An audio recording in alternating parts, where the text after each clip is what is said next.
Renata Osemensa set her phone face down on the counter the moment my daughter finished speaking. Slowly. Deliberately.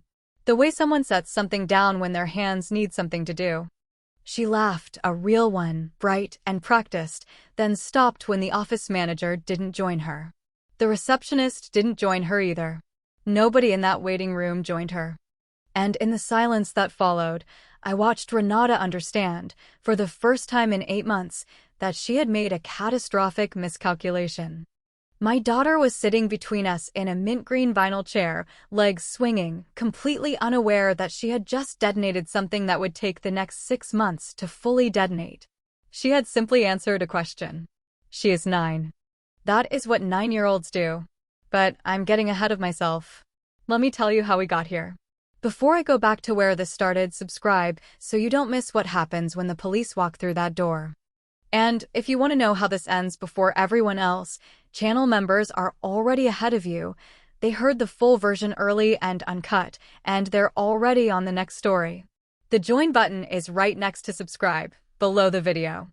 But let's go back to the beginning, because none of this makes sense without what came before it. The dental office was on the 3rd floor of a medical plaza in our neighborhood, the kind of place with a fish tank in the waiting room and a bowl of sugar-free mints at the front desk that nobody ever touches. I had driven 40 minutes to get there because it was in network, because I am the kind of person who checks those things, and because I had learned slowly, then all at once, that nobody else in my life was going to check them for me. Renata was already in the waiting room when we arrived. She had offered to bring my daughter, Amara, to the appointment herself. I had said no. She had shown up anyway. To understand what happened in that office, you need to understand what came before it. My name is Delia Tranokafor. I am 38 years old. I am a licensed civil engineer with 11 years of experience, currently working as a senior project consultant for a regional infrastructure firm. My biological daughter, Amara, is 9.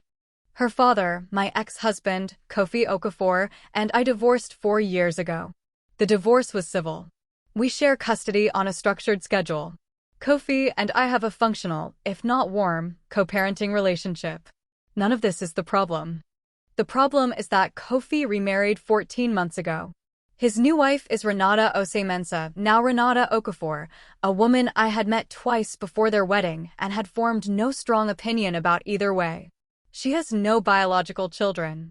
She and Kofi are connected to me only through Amara, through the legal architecture of co-parenting, and through the insurance policy I carry for my daughter through my employer. A policy that lists Amara as the sole dependent and Kofi as the secondary contact for scheduling purposes only. That policy is what this story is about. The first sign that something was wrong in Renata and Kofi's household was small enough that I almost didn't register it. About 7 months after their wedding, Amara came home from a weekend at her father's house and mentioned, in passing, that she had gone to the dentist. I asked if everything was okay. She said yes, her teeth were fine. She said Renata had gone too, and that they had been there a really long time because Renata needed lots of things done. I filed that away and said nothing. The second sign came 2 months later, when I called our insurance provider to schedule Amara's biannual cleaning, the appointment I was now sitting in, and the representative mentioned that several recent claims had already been processed under her policy. Procedures I had not authorized. Procedures I had not known about. The representative listed them in a flat, professional voice: 2 extractions, a crown, a full set of x-rays, a root canal treatment. Amara has never had a root canal treatment. She is 9 years old. She has never had a cavity larger than a pinhole.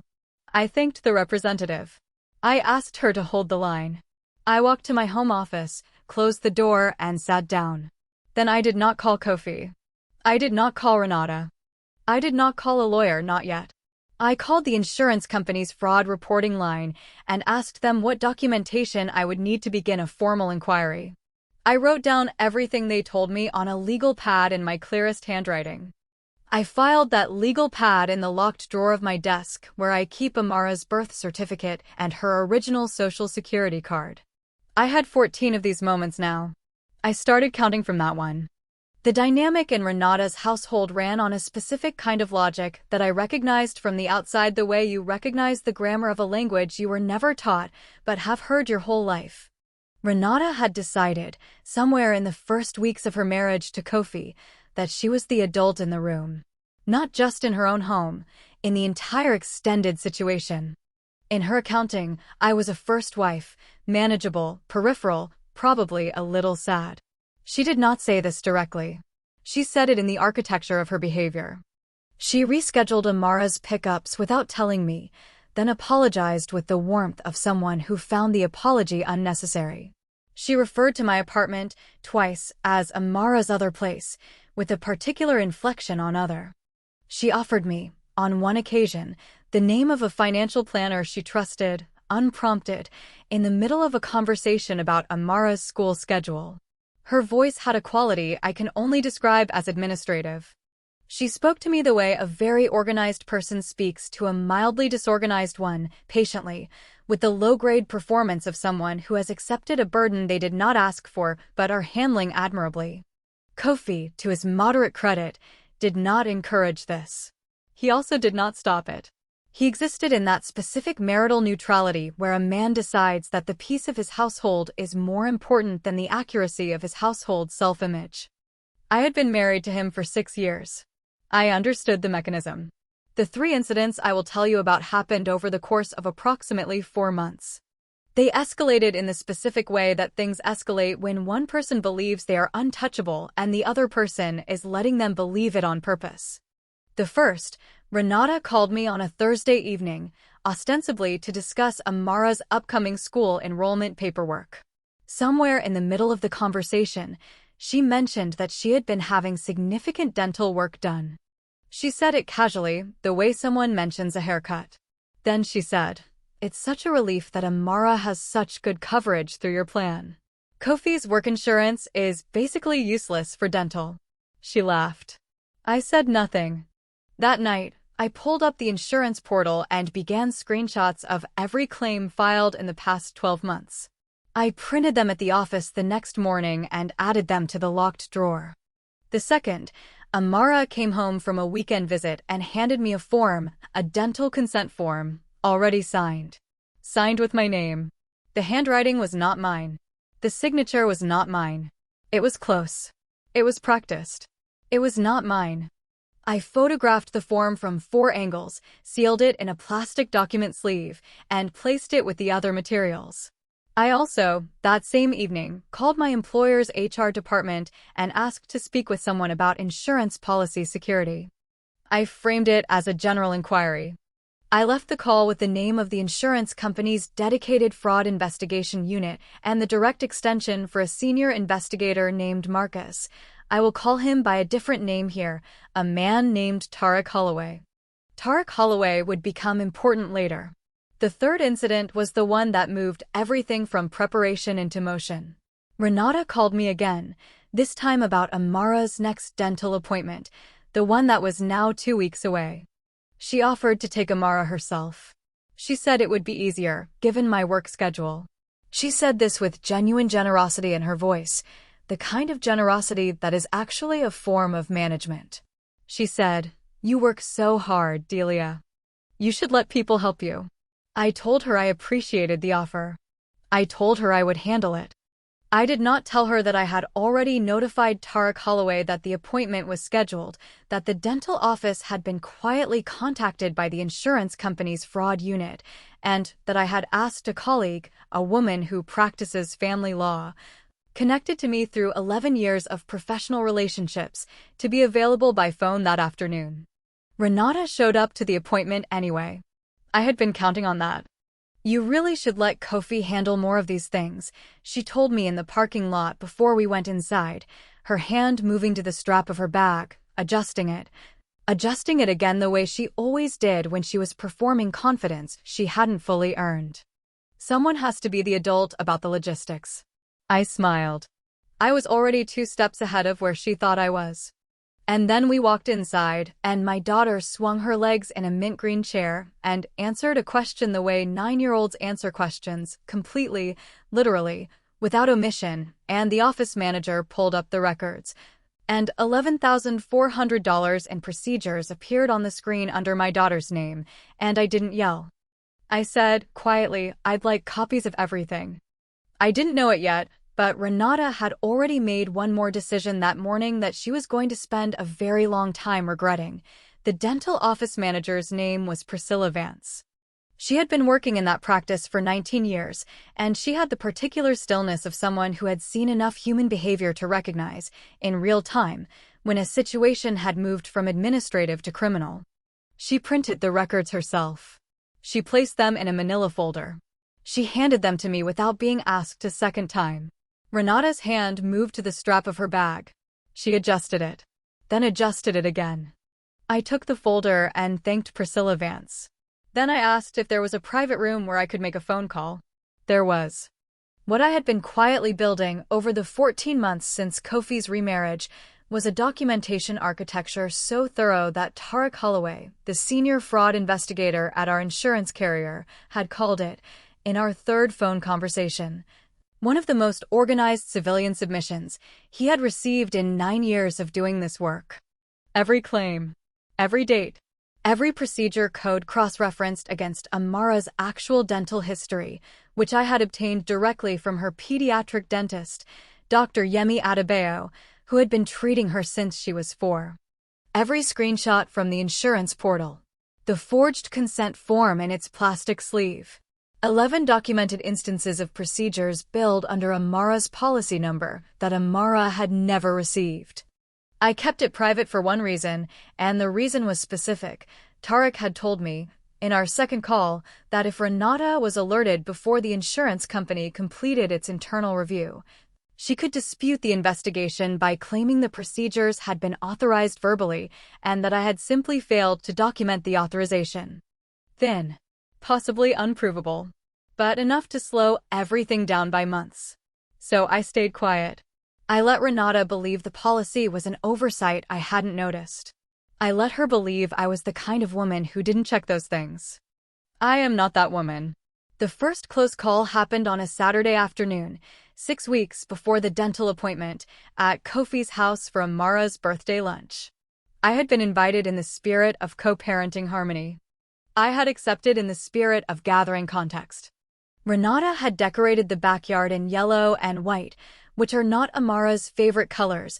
Amara's favorite colors are green and orange, which she has stated clearly and consistently since she was 5 years old, but I noted this and said nothing. We were standing near the drink table when Renata's sister, a woman named Fabienne Ose who worked in hospital billing and had a way of asking questions that sounded like small talk until they didn't, turned to me with a cup of lemonade and said, Kofi mentioned you work in infrastructure consulting now? That's a big shift from when you two were married. Same field, I said. Different structure. Fabienne tilted her head. He said you went independent. That must be a lot of risk. Her voice carried the faint administrative quality I recognized from her sister. It ran in the family, apparently. It evened out. I picked up a napkin that didn't need picking up. Some things are less risky than they look from the outside. Renata appeared at her sister's elbow with a platter of fruit. Delia has always been very capable, she said, in the tone of someone awarding partial credit. I'm sure she manages. Fabienne nodded with the diplomacy of someone who had been briefed. What almost surfaced in that exchange, I had, 11 days earlier, finalized a contract with a municipal infrastructure authority. A 3-year consulting engagement valued at a number that would have made Renata's particular brand of pity curdle into something unrecognizable. My attorney, a woman named Constance Mbeki who had been practicing construction and contract law for 22 years, had advised me not to discuss it publicly until the contract was officially recorded. I had said nothing. I had smiled at Renata's partial credit and accepted it graciously. That evening I forwarded Constance the latest batch of insurance screenshots and asked her to coordinate directly with Tarek Holloway going forward. Already in contact with him, Constance said when she called back, her voice carrying the specific dry warmth of someone who has quietly been 3 moves ahead this entire time. He's moving faster than I expected. The internal review is nearly complete. I wrote the date on the top of my legal pad. I had approximately 3 weeks. The second close call was closer. It was a school pickup, 2 weeks before the dental appointment. Kofi and I arrived at the same time.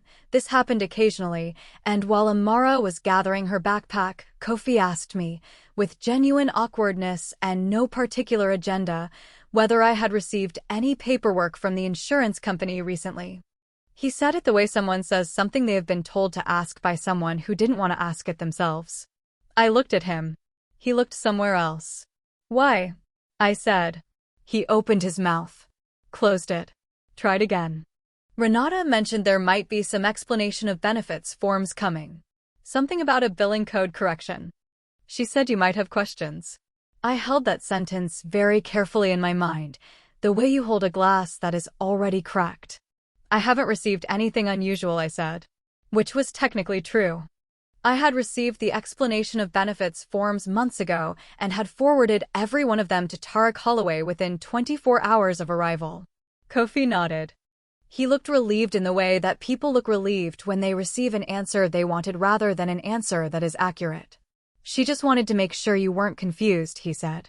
Tell her I appreciate that, I said. Amara came running out with her backpack half-zipped and her left shoe untied, and the conversation ended the way conversations end when a 9-year-old arrives. Kofi buckled her into my car. He always did this. It was a habit from when they were together, and I had never asked him to stop because Amara liked it, and then he straightened up and said, quietly, over the roof of the car, "She means well, Delia." I didn't answer that. I got in the car. That evening I called Constance. "How soon can you be ready to move?" "Give me 48 hours from your signal," she said. "Tarek is ready on his end. We're waiting on you." I had 15 days. I had planned the timeline around Amara's next scheduled custody exchange, a Sunday afternoon, 3 weeks out, when Kofi would be bringing her home from a weekend visit and I would have the afternoon free. I had planned to use that window to formally notify my employer's HR department, trigger the insurance company's official fraud determination, and give Constance authorization to file. Clean, controlled, documented. Everything in order. The catalyst event happened on a Thursday. Kofi called that morning and asked if I could bring Amara to his house for dinner that evening. Not a custody exchange, just dinner, a family thing. His mother was visiting from Accra. Amara adored her grandmother, a woman named Abina Okafor, 71 years old, who called Amara "my heart" in 3 languages and always arrived with fabric from the market and specific strong opinions about whether Amara was eating enough. I had no objection to Amara seeing her grandmother. I said yes. I dropped Amara off at 6:15. I planned to pick her up by 8:30. I did not plan to stay. Abina was in the kitchen when I arrived, and she came to the door herself and held my face in both hands the way she always had, even after the divorce, and said, "You are too thin. Come inside." She was the only person in the extended Okafor orbit who had never, not once, treated me as a category. I followed her in because she did not give you a choice and because I had missed her in a way I didn't have language for. Renata was in the living room, arranging something on the coffee table. She looked up and her hand moved to the strap of her bag, which was hanging on the back of a chair, and she touched it without meaning to. "Delia," she said. The warmth in her voice had a specific texture. "Prepared. I didn't know you were staying." "I'm not," I said. "Just saying hello to Abina." From the kitchen, Abina called, "She is staying for soup." Kofi emerged from the hallway with Amara on his back, both of them laughing, and for a moment the room had the specific quality of a life I had already lived and returned from, familiar and distant at the same time, like a house you grew up in that someone else now owns. We ate soup. Abina asked Amara about school. Amara told her about a project on weather systems that she was convinced was the best project in her class, possibly in the school, possibly in the history of the school. Abina agreed with great conviction. Kofi refilled everyone's water. Renata passed the bread and made a comment about Amara's hair that was adjacent to a compliment but wasn't quite one. I filed it. I had 31 of these moments now. After dinner, Abina took Amara to the back garden to look at something, a plant, a bird, some pretext that grandmothers generate naturally, and Kofi went to check on something in the kitchen. And I was left at the table with Renata and the specific acoustic of a room that has just gone quiet. She poured herself more water. Then she looked at me with the expression of someone who has been waiting for a particular moment and has decided this is it. Her voice dropped to something careful. I've been wanting to talk to you alone for a while. I waited. I think you and I got off on the wrong foot, she said. And I want to fix that. For Amara's sake. She paused. I know it's hard, watching Kofi move forward. I think that would be hard for anyone. I looked at her. She looked somewhere else, at the water glass, at the table. I said, what did you want to talk about? Just this. She gestured vaguely between us. I'd like us to be a team. I'd like Amara to see us as a team. I think what's best for her is if we're all working together, and I think sometimes you make that harder than it needs to be. The room had a particular quality I can only describe as the moment before. The specific stillness of a space in which something irreversible is about to happen. I said nothing. She continued. Kofi and I are thinking about filing for a custody modification. Something more structured. He feels like the current arrangement is uneven, and I agree with him. She adjusted the water glass a quarter inch to the left. Then back. We think it would be better for Amara to have a more stable primary home. And honestly, Delia, with your work schedule, I think you'd have more freedom too. I heard Amara's voice in the garden, bright and distant, telling her grandmother something about clouds. I heard the exact sentence that Renata had just said. I heard the word stable. Something in my chest settled, not anger, not fear settled, the way a structure settles when the last load-bearing element locks into place. My hands were very still on the table. My breath was even. The room had not changed. I said, thank you for being honest with me. Renata blinked 3 times, fast, which I had never seen her do before, and I understood that she had expected something different. I stood up. I told Kofi, when he came back from the kitchen, that I had an early morning and would pick up Amara by 8. I told Abina that the soup was the best thing I had eaten in months, which was true. I kissed Amara's forehead and told her I would see her soon. I drove 4 blocks. I pulled over. I called Constance Mbeki at 8:51 in the evening. She answered on the second ring. Move up the timeline, I said. A pause. Not surprise, preparation. How far?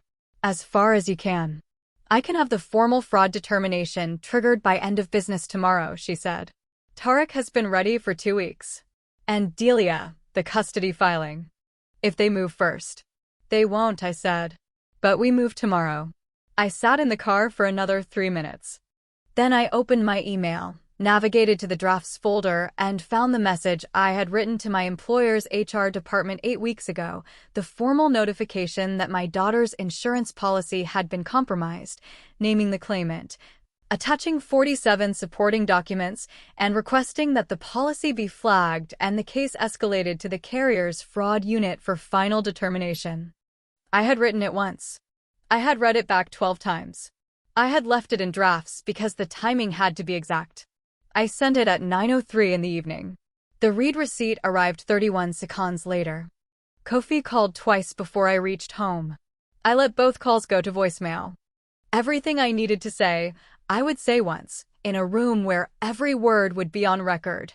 The next morning, Constance called at 7:42 to confirm that Tarek Holloway had formally triggered the insurance carrier's fraud determination at 8:01 the previous evening, 40 seconds after my HR notification had been received and logged. The sequence mattered. Constance had explained this to me 3 months earlier, in her office, with the particular patience of someone who knows that the difference between a clean case and a complicated one is often a matter of 40 seconds. I had Amara that morning. I made her oatmeal with the brown sugar on the side the way she preferred it, and I drove her to school, and I watched her walk through the front doors with her backpack and her half-formed cloud project under one arm. Then I drove to my office, sat down at my desk, and waited. Kofi called at 9:17. His voice had the quality of a man who has been awake since early morning and has spent those hours being told things he didn't want to hear. Delia, he said. We need to talk. I know, I said. Tonight. Bring Renata. A pause. What is this about? Tonight, I said again. I'll come to you. 7 o'clock. I arrived at 7:02. I had with me a leather portfolio, the kind I used for client meetings, dark brown, structured, built to sit flat on a conference table. Inside it, a printed copy of Tarek Holloway's fraud determination, issued that afternoon and emailed to Constance at 4:51. A printed copy of the 47-document submission I had sent to HR the previous evening. The forged consent form, still in its plastic sleeve, now accompanied by a forensic document examiner's written opinion, a single page, signed and dated, confirming that the signature on the form did not match my documented signature exemplars. And one final document, which I had placed at the back of the portfolio and which I had not shown to anyone except Constance. I had also, before leaving my apartment, arranged for Amara to spend the evening at the home of her school friend Yara, whose mother, Priya Subramaniam, knew nothing about any of this and had agreed simply because Amara and Yara liked each other and the visit had been planned for a week. Amara was safe, fed, and at that moment almost certainly engaged in an argument about whether clouds or weather systems were more interesting. She was not present. She would not be. Kofi opened the door. He looked tired in a specific way, the tiredness of someone who has spent the day learning the shape of a problem they have been living adjacent to for months, without understanding its dimensions. Abina was still visiting. She was sitting in the armchair near the window, her hands folded in her lap. When I came in, she looked at me with the expression of a woman who has lived long enough to recognize the particular weight a person carries when they arrive somewhere with documents. She said nothing. She did not leave. Renata was on the sofa.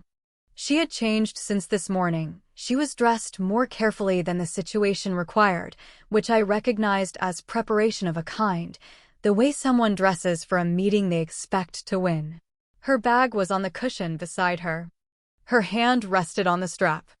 Kofi's younger brother, Emeka, who had been visiting from out of town for Abina's stay and who I had always found decent, uncomplicated, someone who was kind to Amara and kept his opinions of the divorce to himself, was standing near the kitchen doorway.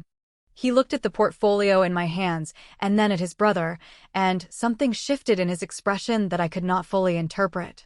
Kofi sat down across from me. I set the portfolio on the coffee table.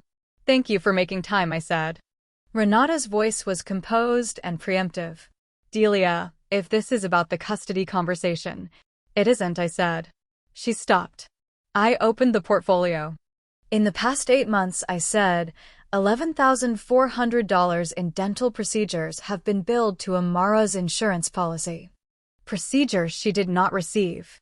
I set the first document on the table, the insurance carrier's claim summary, printed cleanly, each line item visible.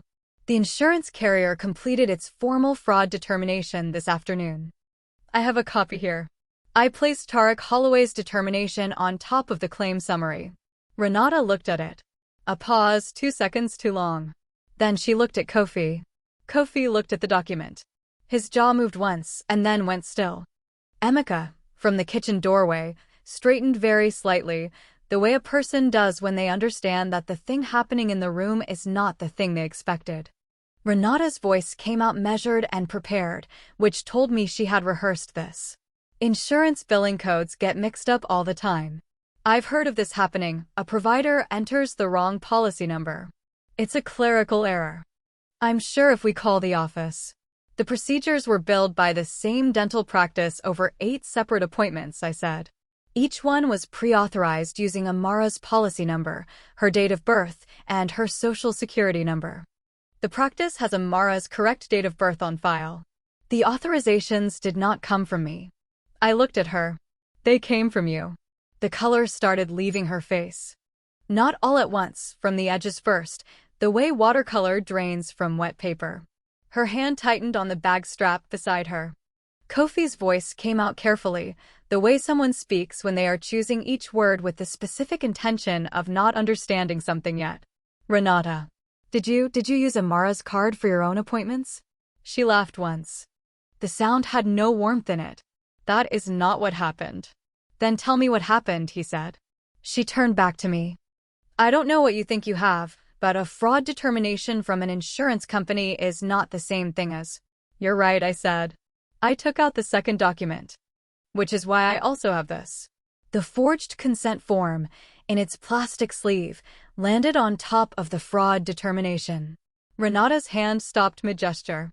Whatever she had been about to reach for, the bag strap, composure, something, she stopped, and her hand settled back into her lap slowly, as though she had decided not to draw attention to it. This is the consent form submitted to Bright Smiles Family Dental on the date of the first appointment, I said. It authorizes treatment under Amara's policy and carries my signature. I did not sign this form. I have never been to that dental practice. I set the forensic examiner's report beside the sleeve. This is a written opinion from a certified forensic document examiner. She compared the signature on that form to 12 exemplars of my documented signature. Her conclusion is in the third paragraph. Kofi leaned forward and picked up the examiner's report. He read the third paragraph. He read it again.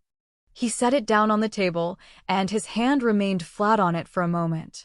Emeka had moved, subtly, not dramatically, from the kitchen doorway to a position slightly inside the room. He was watching his brother's face. Abina, from the armchair, had not moved. Her hands were still folded, but her eyes had not left Renata since I set down the first document. Renata's voice came out different now, higher, tight, with a quality that was not quite anger and not quite fear, but existed in the register between them. I helped Amara schedule that appointment. Kofi asked me to. I filled out the paperwork because he asked me to handle it, and I didn't think. She stopped. You were working. You were always working. Someone had to. Someone had to schedule root canals under my 9-year-old's name? I said. Nobody spoke. For 3 full seconds, nothing. Kofi's voice, when it came, was very quiet. Renata. A root canal. She listed a root canal. Renata put her hand flat on the sofa cushion beside her. I had a serious infection. I had been in pain for 2 months. Your insurance was useless. My insurance, he said. I needed help. I thought, her breath changed, shortened. I thought it would get resolved. I thought I would pay it back when? When? Kofi said. She didn't answer. I reached into the portfolio. I have one more thing, I said. I saved it for last. If you've been watching this unfold and you haven't subscribed yet, do it now. Because what I'm about to tell you is the part that changes everything. You are going to want to be here. The final document was a printout from our county's public record system. 3 pages. I had requested it 6 weeks ago, after the second close call, when something Fabienne had said at Amara's birthday party had lodged itself in my mind and refused to leave. Not the words, the inflection. The way she had said my name before asking about my work. The specific shape of a question that already knows its answer. I had asked Constance on a Tuesday afternoon to run a records check. Standard, she said. Routine. She had called me back 48 hours later and used the word interesting in a tone that meant something else entirely. I set the printout on the table. 3 months ago, I said, Renata filed a petition with the family court to be named a de facto parent to Amara. Not a step-parent, which carries no legal rights with respect to my biological daughter, but a de facto parent. The petition was filed without notifying me. It was accompanied by a declaration stating that I was, and I'll quote the relevant section, an absent and financially unstable parent whose work obligations have created a pattern of neglect. The room was completely still. The petition also included a supporting exhibit, I said. A letter from Bright Smiles Family Dental confirming that Amara had received extensive dental treatment at the practice over the past 8 months, which the petition characterized as evidence of a close and established parental relationship between Amara and the petitioner. I looked at Renata. She used the fraudulent dental records as evidence of caregiving. In a family court filing, Kofi stood up. He didn't say anything. He simply stood, and for a moment he was very still, and then he walked to the far end of the room and stood with his back to us. Renata couldn't speak. I watched her face move through something that had no name I wanted to give it, not remorse, exactly, not fear exactly, something at the intersection of those two things that happens when a person finally understands the actual scale of what they have done. Her mouth opened. The sound she made was not a word. She sat forward slightly, then stopped, then sat back, like a body that has lost its organizing principle. Her hand moved to the bag strap. She held it. Not adjusting. Just held it. Abina rose from the armchair. She rose slowly, with the careful, deliberate movement of a 71-year-old woman who is choosing her dignity above speed. She looked at Renata for a long time. Then she looked at me. "Delia," she said. Her voice was even, unhurried. "What do you need from my son tonight?" I had not expected her. I had not expected to have to answer that question in that room at that moment, and for a moment my throat tightened with something I had been carrying for 14 months, without a place to put it down. "I need him to understand what she filed," I said. "And I need him to act accordingly." Abina turned to Kofi. He had turned back to face the room. His eyes were red. He was not crying. He was the particular shade of not crying that is very close to it. "I didn't know," he said. His voice was a rough, scraped thing. He was not saying it to me, he was saying it to the room, to the document on the table, to the version of his life he had been living inside of. "I didn't know about any of this." Emeka, from across the room, Kofi. A single word, said the way brothers say things, carrying everything they won't spell out. Kofi nodded. "Once." Then he said to me, "What do I need to do?" I did not answer that night. I let Constance answer it, the following morning, in a phone call between Kofi, his personal attorney, a man named David Park who he had called from his car before 9 in the morning, and Constance herself. I was not on that call. I had made my choices in the months of silence before that room. The call was Kofi's to make. Renata did not attend the call. By the time it happened, she had, in Constance's words, retained her own counsel, a decision that told its own story about how she understood the situation she was in. The insurance carrier had already referred the case to their Special Investigations Unit for criminal filing. That process runs on its own timeline, independent of anything I do or don't do. Constance had made this clear to me from the beginning, which was one of the reasons I had done everything in sequence and on record. I had not needed to prosecute this. I had needed to document it. The institutions that prosecute it run on documentation. Tarek Holloway called me 3 weeks after the confrontation to inform me that the carrier had formally submitted the case to the district attorney's office. Insurance fraud in the amount of $11,400 in our state is a felony. The forged consent form, a separate charge, is also a felony. The family court petition, which had been withdrawn by Renata's attorney within 48 hours of the confrontation, had already been flagged by the court as potentially based on fabricated evidence, a matter the DA's office would address as part of the same filing. The charges were filed on a Wednesday. Constance texted me a single sentence, "It's done." Renata pleaded guilty to 2 counts of insurance fraud and 1 count of document forgery 7 months after that Wednesday. Her attorney negotiated a sentence that included 30 months of probation, 240 hours of community service, and full restitution of $11,400 to the insurance carrier. She served no jail time. Whether that is justice or its approximation is a question I have stopped trying to answer. What I know is that it is a felony conviction on a permanent record, and that certain doors close when that happens: professional licenses, financial clearances, the particular credibility that people like Renata build their lives on. She and Kofi divorced before the plea was entered. She moved out of the house they had shared into a 1-bedroom apartment in a different part of the city. I know this because Amara mentioned once that she had seen Renata at a grocery store and that Renata had not said hello. Amara said this with the equanimity of a 9-year-old who has already assigned the information its correct level of importance and moved on. The de facto parentage petition was dismissed with prejudice. Amara's custody arrangement remained unchanged. The court noted, in its dismissal order, that the petition had been supported by documentation that the petitioner knew or should have known to be fraudulent. That language is in the public record. The 3-year consulting contract with the Municipal Infrastructure Authority began 4 months after the confrontation. It is, to date, the largest engagement of my career. My team has expanded.